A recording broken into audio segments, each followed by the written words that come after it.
യേശുവിന്റെ 12 ശിഷ്യന്മാരിൽ നാം ഇന്ന് കാണുന്നത് ബർത്തലോമ്യയെക്കുറിച്ചാണ്. ആരാണ് ഇദ്ദേഹം?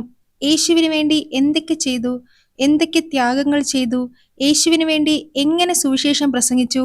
അവസാനം എങ്ങനെ മരിച്ചു എന്നതിനെക്കുറിച്ചാണ് ഈ എപ്പിസോഡിൽ പറയുന്നത്. ബർത്തലോമ്യയുടെ മറ്റൊരു പേരാണ് നഥാനിയേൽ. ബർത്തലോമ്യ എന്ന പേര് മത്തായി, മാർക്കോസ്, ലൂക്ക എന്നിവരുടെ സുവിശേഷങ്ങളിൽ മാത്രമാണ് പ്രതിപാദിച്ചിട്ടുള്ളത്.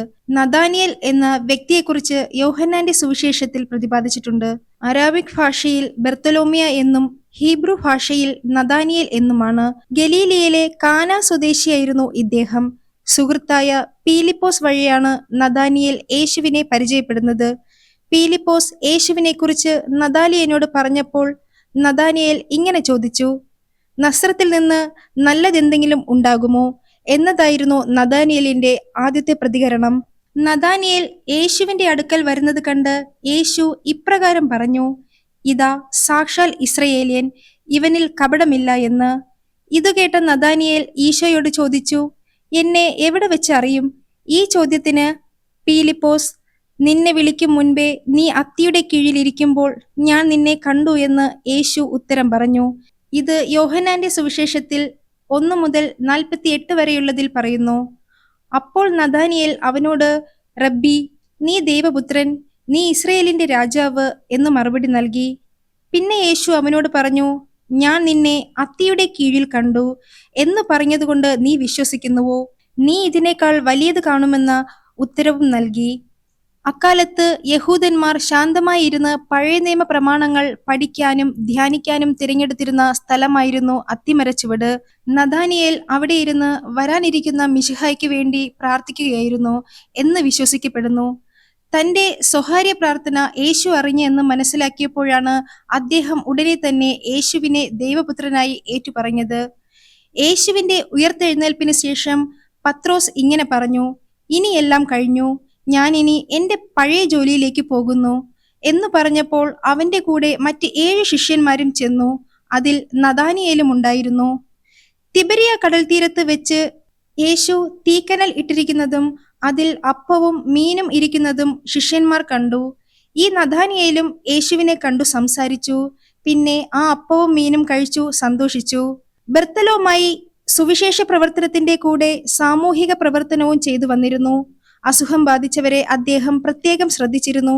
മരണക്കിടക്കയിൽ കിടക്കുന്നവരെ വൈദ്യന്മാരെ കൊണ്ടുവന്ന് അദ്ദേഹത്തിന്റെ സ്വന്തം ചെലവിൽ ശുശ്രൂഷിച്ചതായി ചരിത്രകാരന്മാർ പറയുന്നു. ഇദ്ദേഹത്തിന് പിൽക്കാലത്ത് രോഗശാന്തി വരം ലഭിച്ചു. അർമേനിയ ദേശത്ത് ശുശ്രൂഷ ചെയ്ത സമയത്ത് ഒരുപാട് രോഗികളെ സുഖപ്പെടുത്തി. മരണക്കിടക്കയിലുള്ളവരെ യേശുവിന്റെ നാമത്തിൽ സൗഖ്യമാക്കി. മരിച്ചവരെ പോലും ജീവനോടെ എഴുന്നേൽപ്പിച്ചു. അതുകൊണ്ട് ആയിരക്കണക്കിന് ആൾക്കാർ യേശുവിനെ വിശ്വസിച്ചു. ബർത്തലോമ്യ ഇന്ത്യ, എത്യോപ്യ, മെസൊപ്പൊട്ടോമിയ, പാർത്തിയ, ലെക്കോണിയ തുടങ്ങിയ രാജ്യങ്ങളിൽ സുവിശേഷം അറിയിച്ചു.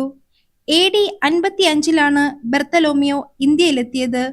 ചരിത്രപരമായ ചില സൂചനകൾ പ്രകാരം ബർത്തലോമ്യോ ഇന്ത്യയുടെ പടിഞ്ഞാറൻ തീരത്ത്, അതായത് കൊങ്കൺ പ്രദേശം അല്ലെങ്കിൽ ഇന്നത്തെ മുംബൈക്കടുത്തുള്ള കല്യാൺ ഭാഗത്ത് സുവിശേഷം അറിയിച്ചു എന്ന് കരുതപ്പെടുന്നു.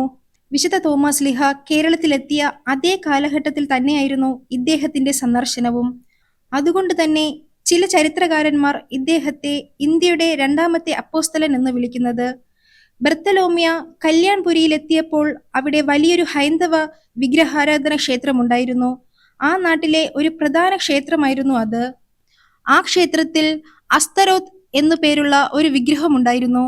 ഈ വിഗ്രഹം രോഗികളെ സുഖപ്പെടുത്തുമെന്നും ഭാവി പ്രവചിക്കുമെന്നും ജനങ്ങൾ വിശ്വസിച്ചിരുന്നു. എന്നാൽ ബർത്തലോമ്യോ അവിടെ എത്തിയതോടെ ജനം ആ ദൈവത്തെ സേവിക്കാതെ ബർത്തലോമ്യയുടെ പ്രബോധനം കേട്ട് അദ്ദേഹത്തെ ബഹുമാനിക്കുകയും ചെയ്തു. ആ സമയം ദേശം ഭരിച്ചിരുന്ന പാൽമിയസ് എന്ന രാജാവിന്റെ മകൾ മരണക്കിടക്കയിലായിരുന്നു. ഇതറിഞ്ഞ ബർത്തലോമ്യായി അവിടെ ചെല്ലുകയും അവളുടെ രോഗത്തെ സൗഖ്യമാക്കി. പിന്നെ യേശുവിനെ കുറിച്ചുള്ള സുവിശേഷം അറിയിച്ചു. അതുകൊണ്ട് തന്നെ പാൽമിയസ് രാജാവ് തന്റെ വീട്ടിലുണ്ടായിരുന്ന വിഗ്രഹങ്ങളെ ഉടച്ചുമാറ്റി യേശുവിനെ സ്വീകരിച്ചു. അനേകം നാട്ടുകാരും ക്രിസ്തുമതം സ്വീകരിച്ചു. ഇത് കഴിഞ്ഞ് അർമേനിയയിലെ സുവിശേഷ പ്രവർത്തനങ്ങൾക്കിടയിൽ അവിടുത്തെ രാജാവായ പോൾമിയസിനെയും കുടുംബത്തെയും ബർത്തലോമ്യ ക്രിസ്തു മതത്തിലേക്ക് നയിച്ചു.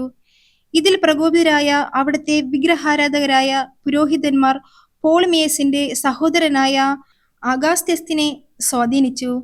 അഗസ്ത്യസ് ബർത്തലോമിയെ തടവിലാക്കുകയും തങ്ങളുടെ ദൈവങ്ങളെ ആരാധിക്കാൻ നിർബന്ധിക്കുകയും ചെയ്തു. എന്നാൽ ബർത്തലോമിയ അതിന് തയ്യാറായില്ല. ബർത്തലോമിയ തന്റെ വിശ്വാസം ഉപേക്ഷിക്കാത്തതിനെ തുടർന്ന് രാജാവ് അദ്ദേഹത്തിന് അതിഭീകരമായ ശിക്ഷ വിധിച്ചു. ജീവനോടെ അദ്ദേഹത്തിന്റെ ചർമ്മം ഉരിഞ്ഞെടുക്കുക എന്ന ക്രൂരമായ ശിക്ഷാവിധിക്ക് അദ്ദേഹം ഇരയായി. അതിനുശേഷം അദ്ദേഹത്തിനെ ക്രൂശിക്കുകയോ ശിരച്ഛേദം ചെയ്യുകയോ ചെയ്തു. പുരാതന അർമേനിയയിലെ അർബാനോപോളിസ് എന്ന സ്ഥലത്ത് വെച്ചാണ് അദ്ദേഹം കൊല്ലപ്പെട്ടത് എന്ന് വിശ്വസിക്കപ്പെടുന്നു. ഈ ക്രൂരമായ മരണത്തിന്റെ അടയാളമായി പല ക്രിസ്തീയ കലാരൂപങ്ങളിലും അദ്ദേഹം സ്വന്തം ചർമ്മം കൈകളിൽ പിടിച്ചിരിക്കുന്ന രീതിയിലോ അല്ലെങ്കിൽ കയ്യിൽ കത്തി പിടിച്ചിരിക്കുന്ന രീതിയിലോ ആണ് ചിത്രീകരിക്കപ്പെടാറുള്ളത്. മൈക്കലോഞ്ചലോയുടെ പ്രശസ്തമായ അന്ത്യവിധി എന്ന പെയിന്റിംഗ് സിസ്റ്റൈൻ ചാപ്പലിൽ ഇത്തരത്തിൽ ഒരു ചിത്രം നമുക്ക് കാണാം.